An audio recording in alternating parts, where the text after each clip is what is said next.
Le début des années 90 a été marqué en Afrique par une vague de démocratisation entraînant la naissance du multipartisme et des élections concurrentielles dans la plupart des pays du continent. Il s'agissait pour beaucoup d'une découverte après une longue parenthèse de partis uniques. La Côte d'Ivoire n'est pas en reste de ce processus démocratique. Mais 2 décennies après cette euphorie électorale, voter, ce devoir civique reste mitigé. En 2010, j'ai voté.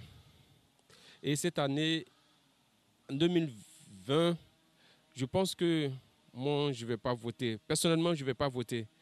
Parce que les présidents, quand ils viennent au pouvoir, ils nous font croire qu'ils sont là pour la jeunesse. Ah, pourtant, c'est la jeunesse qui vote.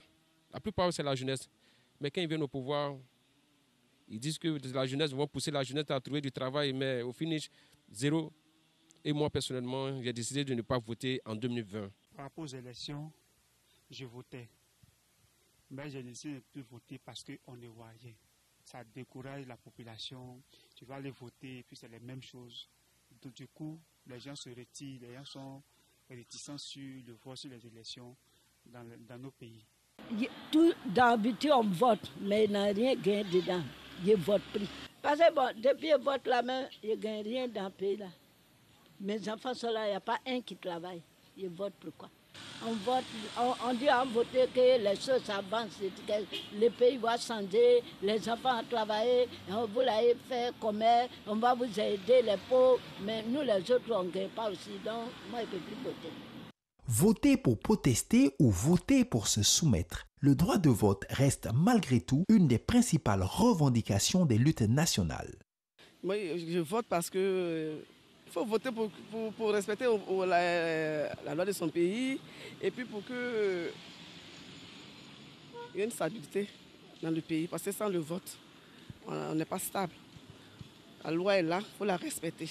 C'est très important. Donc tout citoyen doit voter. Ce n'est pas la peine de dire que je suis de tel parti, de tel parti. Il faut voter pour tout le monde, pour le peuple. Pour que la paix revienne dans le pays, c'est tout. Moi, c'est très important. Tout le monde doit sortir pour aller voter. C'est important. Ça, c'est un devoir, comme ils le disent, un devoir pour tout citoyen de voter. Et puis, permettre aussi au peuple de choisir, de faire son choix. Choisir son président. S'il ne vote pas, est-ce que mon candidat serait élu? Voilà. Ils sont obligés de voter pour qu'il soit élu. Ce que j'attends d'eux, c'est la franchise.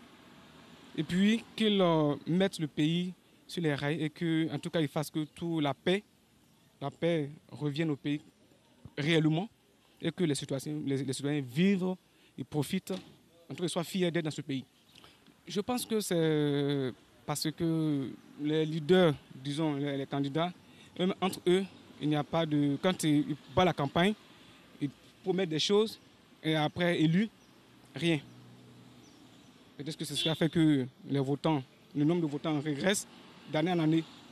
Achèteriez-vous une maison que vous n'aimez pas? Sûrement pas. C'est un peu cette image de la culture électorale en Côte d'Ivoire. Alors, le vote par défaut ou vote contre prend de plus en plus la place du vote pour un véritable projet qui sera mis en œuvre. Les Ivoiriens et la culture électorale, donc c'est la thématique de ce dernier rendez-vous de la semaine concernant Matin Bonheur. Nous avons sur le plateau, il va l'annoncer, M. Clément Seyi à ma droite, donc à votre gauche, qui est responsable d'ONG. Le nom c'est Désir d'avenir, tout un programme. Et puis à ma gauche, donc à votre droite, notre sociologue, docteur Maison, docteur Nil Niel-Bien. C'est justement avec lui que nous allons commencer. Alors, docteur, ce rapport au gain là, je gagne quoi? Quand je vote, je gagne quoi? Ça revient de façon récurrente. Est-ce qu'on vote pour gagner? On vote pour quoi au juste? C'est une question très fondée parce qu'elle est basée sur un paradoxe. On demande aux uns et aux autres d'aller s'exprimer et ils parlent de vote utilitariste ou utilitaire. C'est-à-dire, on va aller troquer, on va aller faire une transaction gagnant-gagnant ou bien on récolte quelque chose de son vote. Le problème est nettement plus complexe que cela. En général, la politique, ce sont des projets de société. Quel projet je veux voir élire pour véritablement, parce que cela convient à ma vision du monde, à mon approche de la société. Aujourd'hui, quand les gens disent on vote, on n'a rien. Évidemment, quand on est dans son pays, tout le monde aspire à ce que son enfant travaille. Et tous les candidats viennent avec des projets de société. Il m'appartient à moi de lire, de comprendre, mais aussi de contribuer par mon vote, par l'expression de mon vote, du projet de vie auquel je crois. Aller voter, c'est croire à un projet de société. Voter, le vote ne règle rien. Dans le monde entier, c'est ainsi fait. Et il ne faut pas aussi confondre promesse électorale et réalité de vie. Quand on finit de voter aujourd'hui, hier ressemble à aujourd'hui, aujourd'hui ressemblera à demain. Mais en tant que citoyen, j'ai exprimé, mais quelle pression je mets sur mon leader, élu ou pas, pour essayer de voir mise en réalité ou en mouvement, ou quel progrès, comment est-ce que je me comporte après, parce que ça ne s'arrête pas au vote. Nous, quand on vote, on disparaît. Tous les Africains, on vient, on pense que le vote a tout réglé. J'ai voté pour M. Govoy, c'est réglé, je vais me coucher, il va régler tous mes problèmes. Ça n'a pas de sens, ça n'existe nulle part. C'est un vrai paradoxe du manque de civisme ou du manque de sensibilisation ou de confusion. Le vote n'est pas utilitariste ou utilitaire, au sens où il rapporte quelque chose à celui qui vote.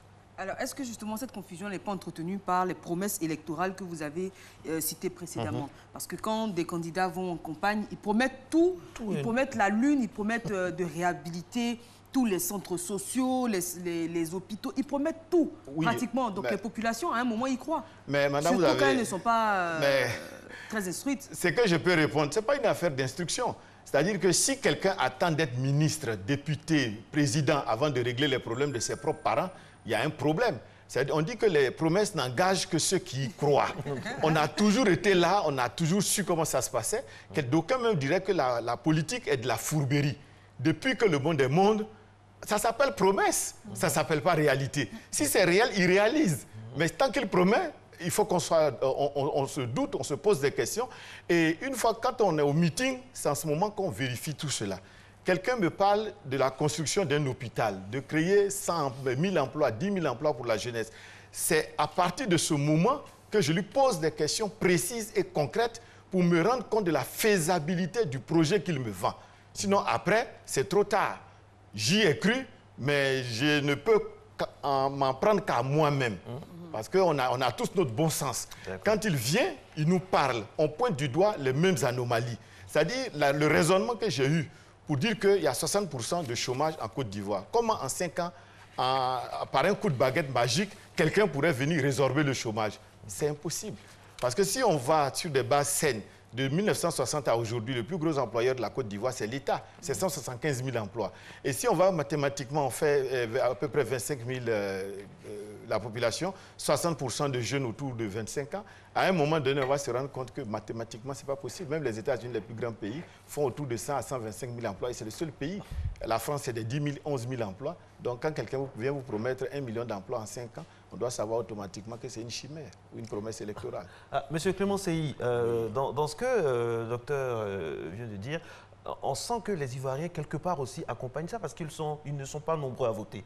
Quand on préparait l'émission, on avait donné des statistiques qui étaient étonnantes. Quand même, les Ivoiriens ne se déplacent pas, hein, contrairement à ce qu'on pense, à part peut-être en 2010, où on a battu le record. Mais vous allez nous expliquer ça. Merci, M. Govoy. Bon, juste un petit rectificatif. C'est désir de paix et d'avenir. Ok. Voilà. Désir de paix et d'avenir. Voilà. Alors, effectivement, j'ai regardé le reportage tout à l'heure. Presque tous ceux qui ont été interrogés, et tous ont voté. Et tous ont voté. Mais, alors, je vais essayer de dépeindre ce tableau. Depuis 1990 jusqu'à aujourd'hui. Vous savez, en 1990, les Ivoiriens étaient 3 millions à voter sur 12 millions d'Ivoiriens. C'est-à-dire qu'il y a eu 9 millions qui n'avaient pas voté. En 1995, contre Bédier, contre M. Vaudier, alors les Ivoiriens étaient 2 millions, environ d'ailleurs 2 millions à voter sur 14 millions d'Ivoiriens.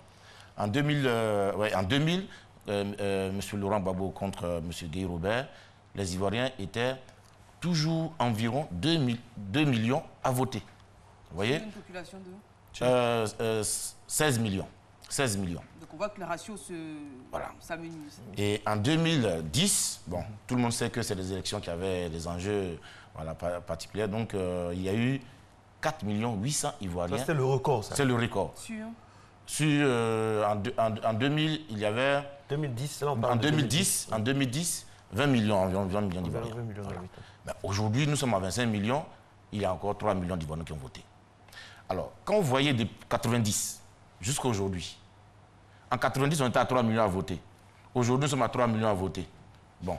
Alors que la population a carrément doublé. Voilà, ben, je me pose plein de questions. Est-ce qu'il n'y a pas... Tous ceux qui avaient les 17 ans, là, l'âge n'évolue pas? Ou bien il n'y a pas de naissance dans ce pays? Franchement, c'est des questions qu'il faut se poser. Mais nous avons mené un peu cette petite étude et nous avons découvert que les Ivoiriens se fient aux préjugés, se fient à ce que leur leader politique leur fait croire. Vous voyez, en 1995, on a assisté à l'avènement du boycott. Et c'est devenu une institution dans ce pays. Quand tu n'es pas content, tu boycottes. Alors, vous savez, le vote, c'est le droit le plus absolu d'un citoyen. Tout le monde n'est pas politicien, c'est-à-dire cette politique qui a trait au pouvoir d'État, tout le monde ne la fait pas. Mais il y a un seul jour où le citoyen peut parler de politique. Ce jour-là, c'est le jour de vote. Alors, quand il y a des politiciens, il y a des politiciens qui encouragent les militants à boycotter les élections. Ça, ce n'est pas normal. Ça fait la première plaie. La seconde plaie, c'est qu'aujourd'hui, on nous fait croire que c'est la France qui nous envoie un président. Donc, puisque la France envoie un président, il va l'imposer, ce n'est pas la peine de sortir, on se fatigue pour rien. On reste chez nous. Bon, troisième point, on nous dit les dés sont pipés, ils vont tricher, ce n'est pas la peine, on ne sort pas. Bon, de vous à moi, quand tu ne sors pas pour aller voter, à la fin, tu ne peux pas parler de fraude, puisque tu n'es pas sorti. On a l'impression que on fait beaucoup de politique au salon, mais quand il faut agir, on est un peu... Mais effectivement, je vais prendre peut-être un exemple. En 2000, par exemple, M. Laurent Gbagbo, il a été élu avec 1,65 million voix. Alors, prenez la population d'Abidjan, elle dépasse de très loin 1 million. Vous voyez? Même quand il appelle les meetings, que ce soit au Stade Fouette, à la place de la République, c'est rempli. Mais au moment d'aller parler pour lui, il n'y a personne. 1,65 million. Docteur, vous, comment vous réagissez à ça, avec des chiffres? Ce que vous dites est exact, ça s'appelle un comportement citoyen et responsable. À savoir qu'on peut faire de la politique dans les salons, dans les maquis, où on veut, mais le jour où vous avez le grand rendez-vous avec l'histoire, c'est de prendre votre bulletin, vous rendre et puis exprimer ce que vous ressentez, ce en quoi vous croyez. Et les Ivoiriens sont des spécialistes en tout, on est tous politiciens. D'un point de vue politique, on est à peu près 25 millions à savoir ce qu'il faut faire, ce qu'il ne faut pas faire. Mais le jour du vote, où se déplacer dans les meetings pour aller poser des questions, s'éclairer, lire la constitution ivoirienne, ce qu'elle prévoit pour nous, ce qu'elle ne prévoit pas pour nous, on se rend compte qu'il y a très peu de monde au balcon. On se laisse manipuler. Parfois même, on préfère acheter qu'on achète nos voix. On nous transporte jusqu'u lieu de vote. Vous voyez que c'est pas un comportement. Des t-shirts, des boîtes de sardines, etc. C'est peut-être la paupérisation de la société qui explique cela, parce que j'imagine que quelqu'un qui a un train de vie convenable ne se laisserait pas acheter pour des boîtes de sardines et des babioles. Malheureusement, madame, c'est très partagé. Parce que vous verrez que celui qui doit distribuer les t-shirts a fait des gérétiens et pourtant il n'est pas nécessiteux. Donc le moment du vote, c'est pratiquement le money time pour tout le monde. Si pour moi n'est pas sorti, ça ne sortira pas. Et vous verrez que, comme je l'ai toujours dit, hein, le poisson pourrit par sa tête. Quand vous voyez le système, le schéma électoral, vous verrez que c'est un système d'entonnoir. Le gros lot rentre au-dessus et c'est le t-shirt qui sort en dessous. Et moi, j'ai expliqué aux gens quand j'étais candidat pour les élections dernières aux députations en 2016, je leur ai expliqué que ton vote, si tu as 7 000 francs, divise 1 000 francs par 5 ans. Tu t'en vas voter pour quelqu'un pendant 5 ans. 1 000 francs divisé par 5 ans, ça fait 200. 200 divisé par 12, pour voir ce que ça donne par mois et par jour par rapport à ton enfant qui risque de ne pas être aidé. Vous voyez que, quel que soit notre état de pauvreté, symboliquement, on va sacrifier ces 1 000 francs-là et essayer de faire un vote intelligent et responsable. Alors, jusque là, on parle des élections présidentielles, on va parler des élections municipales, pour les députés, par exemple, et toutes ces élections-là, qui n'ont pas un enjeu aussi important, on dira, qu'une présidentielle. Quel est le comportement des Ivoiriens vis-à-vis? Est-ce qu'ils votent encore moins pour ces élections qui sont dites secondaires? Oui, ces votes-là, ils ne se déplacent quasiment pas. Il faut les transporter, il faut les payer, il faut les aider à faire eux-mêmes leurs propres papiers, leurs cartes d'électeurs, leur enrôlement. Alors que c'est en Afrique, il y a un proverbe tagbana qui dit « on ne paye pas quelqu'un pour l'aider ». En matière de vote, en général, quand le candidat vient devant vous, il vient avec un projet de société censé vous aider. Donc, dans les débats, dans les meetings, vous lui dites s'il a bien compris vos préoccupations ou pas. C'est vous qui le mettez en mission et non le contraire. Vous ne venez pas pour dire « il va faire », donc on est dans une position attentiste. on le mandate, on lui dit, si nous t'élisons, voilà la feuille de route que nous t'imposons. Sinon, dans 5 ans, on a encore un rendez-vous et on saura avoir la mémoire. J'ai l'impression que quand moi je vous écoute, que nous sommes dans un pays, vraiment, dans un pays, bien dans un continent vraiment développé. Nous sommes en Afrique, il y a des réalités. Il y a des réalités parfois qui dépassent l'entendement. Voilà, donc est-ce que nous sommes prêts à avoir toutes ces aptitudes-là pour appréhender l'élection comme quelque chose de vraiment déterminant? C'est triste à dire, mais c'est la réalité. Il y a des gens qui ont... vous allez aller parler d'élection à des gens qui n'ont même pas vu d'eau potable depuis au moins 10 jours. Est-ce que ça ne biaise pas un peu les choses?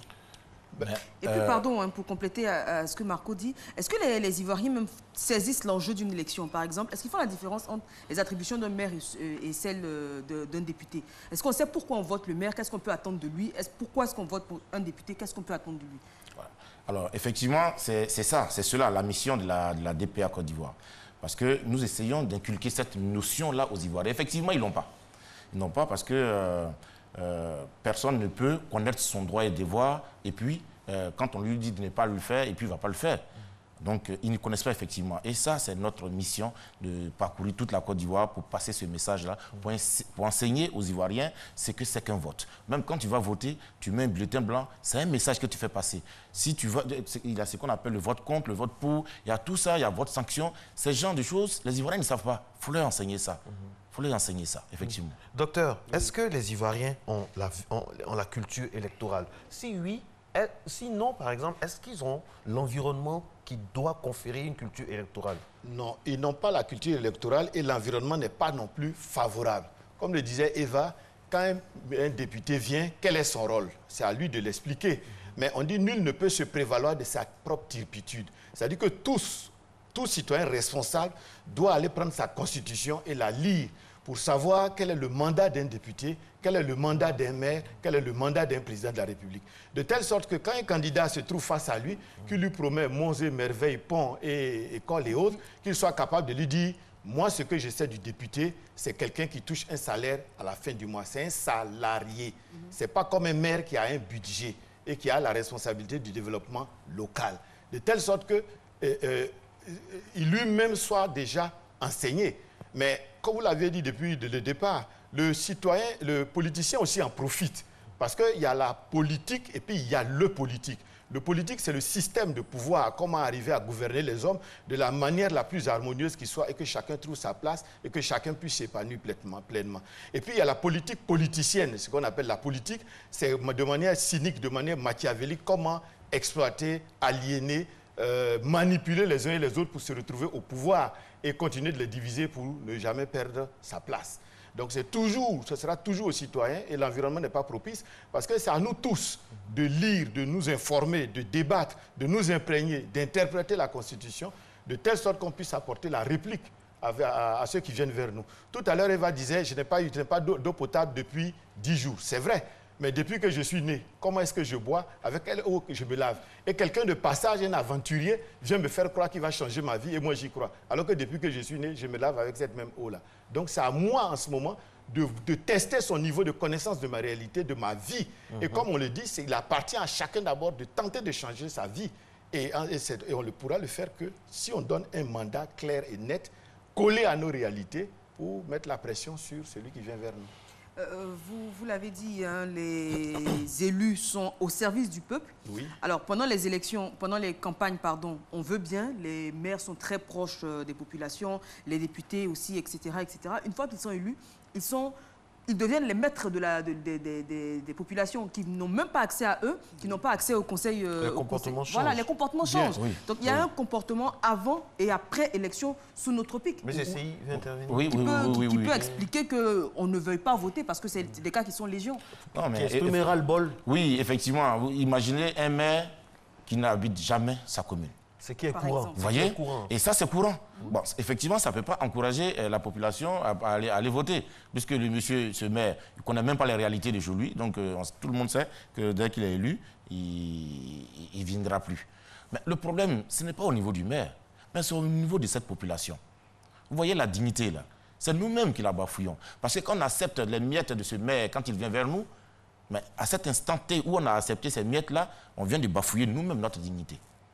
Et c'est à cela qu'il faut travailler. Il faut travailler le changement de mentalité. Aujourd'hui, les Ivoiriens, certains ont compris, mais beaucoup n'ont pas encore compris. Je me rappelle bien, le samedi dernier, j'ai tenu un meeting à Yopougon où j'avais besoin du monde.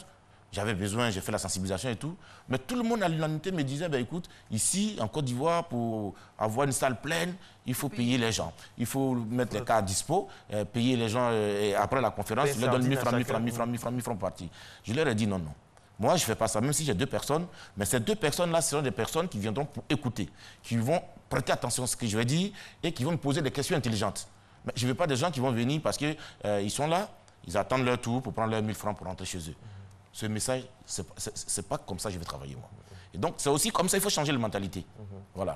Et pour être dans la spirale de ce que vous dites, on assiste de plus en plus pendant les élections à des groupes de jeunes qui, je me rappelle, lors du vote par rapport à la Constitution, qui dissèquent la Constitution, mais vraiment au quartier, entre eux, vraiment qui lisent, non pas dans les agoras, je veux dire, de façon imprévue comme ça. Chacun vient, oui, les grains, très bien, les grains, chacun donne son avis et ils discutent. Et quand on passe et on voit ça, on se dit, oui, il y a quelque chose qui se passe, il y a des choses qui changent. On ne va plus nous prendre comme des, enfin, j'ai pas envie de dire le mot, nous prendre comme des tarés, entre guillemets. Je veux dire, il y a une certaine conscientisation qui est en train de se faire petit à petit. Oui, on ne peut que l'appeler de tous nos voeux et demander que tout le monde s'associe à cela. Parce que tout à l'heure, on disait que peut-être qu'on n'est qu'en Afrique, mais aujourd'hui, si vous regardez, le non-vote est mondial. Vous irez en France, les gens votent de moins en moins. Vous irez en Italie, en Grèce, aux États-Unis. Partout, les gens votent de moins en moins. Sauf quand il faut aller faire des votes de bloc contre Marine Le Pen ou contre Donald Trump, etc., ce qu'on appelle le sursaut national. Mais plus personne sur cette terre ne croit en un politicien. Voilà pourquoi nous, on n'invente rien aujourd'hui qu'on soit contre les nôtres. Parce qu'ils ne font pas notre bonheur. C'est une évidence mondiale aujourd'hui. Ça veut dire que trop de votes tue le vote. À un moment donné, on vote. Les gens votent depuis des millénaires dans certains pays. Aujourd'hui, ils sont désabusés, ils sont désenchantés, ils ne croient plus en un quelconque président qui viendra faire des miracles. Exactement. Donc ça, on arrive à ce stade-là, on ne vote plus. Nous aussi, c'est pareil, nous avons 60 ans. Ce sont les mêmes têtes, les mêmes gens qu'on a vus, qui ont bercé nos parents d'illusions, qui continuent de nous bercer d'illusions. Donc, à un moment donné aussi, les mêmes causes produiront les mêmes effets. On va prendre l'exemple d'un monsieur, par exemple, qui vit, je ne sais pas moi, à Béoumi ou dans un village peu importe l'intérieur du pays, qui aujourd'hui a ses enfants, il va au champ, etc. On lui a parlé d'élection, il y a 15 ans, il a voté, rien n'a changé, ses conditions de vie n'ont pas changé, malgré les bons projets que le candidat avait pour lui. Il y a 10 ans, il a voté pareil, il y a 5 ans, il a voté pareil. Est-ce que dans 5 ans, il ira encore voter ? Finalement, il se désintéresse de la chose parce qu'il se dit, je suis résigné, rien ne changera pour moi, personne ne changera ma situation. Bien sûr, madame, mais de son côté aussi, on l'a dit, son maire, il ne le connaît même pas. Il n'a pas son numéro. Il ne sait pas où il vit. Mais où trouver le numéro du maire? Qui a le numéro du maire? Vous avez dit, pendant le temps du vote, il est accessible. Il est accessible. Mais pendant qu'il est accessible, si vous n'en profitez pas pour mettre un corps à corps entre vous, pour l'obliger, parce que le maire doit devenir votre obligé. Il va changer de numéro après son élection, oui, c'est évident. Mais n'empêche qu'on a rendez-vous dans 5 ans. Vous savez, j'ai planté les premiers arbres de la paix en 2009 à Djebonois. C'est ce que j'ai dit à mes parents. Je leur ai dit, entre 2 votes, qu'est-ce qui se passe? C'est en ce moment qu'on parle de responsabilité. Si je viens, je vous paye. Moralement, je ne vous dois plus. Je m'en vais chercher d'abord à récupérer ma mise que j'ai engagée au niveau des élections. Parce que pendant les élections, ça m'a coûté de l'argent. Donc, le réflexe humain, c'est d'abord d'engranger ma mise. Mais pendant ce temps, si en plus vous me facilitez la tâche en ne me mettant pas sous pression, je récupère ma mise peut-être les 2-3 années, et les 2 années avant les élections, je commence à me refaire voir. Et comme les mêmes causes vont produire les mêmes effets dans les mêmes conditions d'expérimentation, ça risque de remarcher. Monsieur, une autre préoccupation par rapport aux réseaux sociaux. Est-ce que justement les réseaux sociaux n'exacerbent pas cette culture électorale? Est-ce que ça ne les pimente pas? Ça ne fait pas qu'il y a une nouvelle donne, un nouveau chemin qu'on peut emprunter? Est-ce que le fait d'être sur Internet, sur les réseaux sociaux, ne met pas encore plus nos hommes politiques sous haute surveillance afin de considérer réellement l'importance des votes? Oui, effectivement, ça commence à devenir un vote citoyen parce que tout est relayé dans la presse, du moins sur les réseaux sociaux, les questions de détournement, les questions de promesses. Il a promis 60 emplois, il n'en a pas créé un seul. Aujourd'hui, effectivement, il y a une vraie conscience électorale, une vraie culture démocratique qui si vraiment elle est encouragée, canalisée, basée sur des faits, des réalités et non des rumeurs, qui risque véritablement d'avoir une forte valeur ajoutée. Et parce que c'est mondial, hein, partout aujourd'hui, ça se passe. Toute dernière question. On parle des citoyens, c'est vrai. Il faut parler également des politiques, comme vous le dites. Vous l'avez dit, un maire qui a payé, entre autres, ses électeurs pour être là où il est, il estime qu'il ne leur doit plus rien. Mais est-ce que justement, le rapport que nos hommes politiques même ont à la politique n'est pas problématique? Parce que bien souvent, on investit dans des élections parce qu'on sait que derrière, il y a un gros budget qui arrive qu'on va pouvoir gérer à sa guise. Donc, on estime que justement, on ne doit rien à la population. On change le numéro de téléphone, on change tout. Allez-y. Alors, effectivement, ce que vous dites, c'est pas faux. Et c'est pourquoi je parlais de bafouiller la dignité. L'Ivoirien qui s'est fait acheter, dès lors que tu fais acheter le président, quand il arrive, il s'occupe, il ne te doit plus, puisqu'il t'a déjà payé pour pouvoir faire. Il gère pour lui. C'est pourquoi la DPA dit qu'à partir de cet instant, l'Ivoirien doit prendre conscience. Conscience pour voter. Juste ajouter quelque chose. Parce qu'il faut comprendre que l'unité de mesure d'un politicien, c'est son résultat aux élections. Et c'est pourquoi nous encourageons les Ivoiriens à voter. Et c'est pourquoi notre objectif que nous avons fixé pour 2020, 15 millions d'Ivoiriens enrôlés. 15 millions d'Ivoiriens enrôlés, c'est une révolution qui ne dit pas son nom. Personne n'est sorti pour marcher, personne n'est sorti pour faire un meeting, mais 15 millions d'Ivoiriens, c'est toute la Côte d'Ivoire qui est prête et qui attend ces élections pour 2020. 30 secondes, mot de la fin, docteur. Bien, c'est pour dire qu'effectivement, on n'achète que celui qui est achetable. Et quand quelqu'un finit d'acheter, il faut bien renflouer ses caisses. Donc, à un moment donné, la culture démocratique nous appartiendra à tous. Comme l'a dit Eva, on ne regarde pas le budget avant d'aller se présenter aux élections. Tout comme on ne reste pas au quartier pour faire de la politique, on va exprimer le type de société auquel on croit et on met la pression sur l'élu pour qu'il dise ce qu'il a fait. Mais il paraît qu'en fait, c'est ça qui caractérise le politicien, c'est de dire ce qu'il ne va pas faire et de faire ce qu'il a dit qu'il n'allait pas faire. Merci beaucoup. Conclusion pour ce dernier AG par rapport à Matin Bonheur. Je rappelle du lundi au vendredi, 5h55, 7h30. Je vous souhaite un très bon jour férié.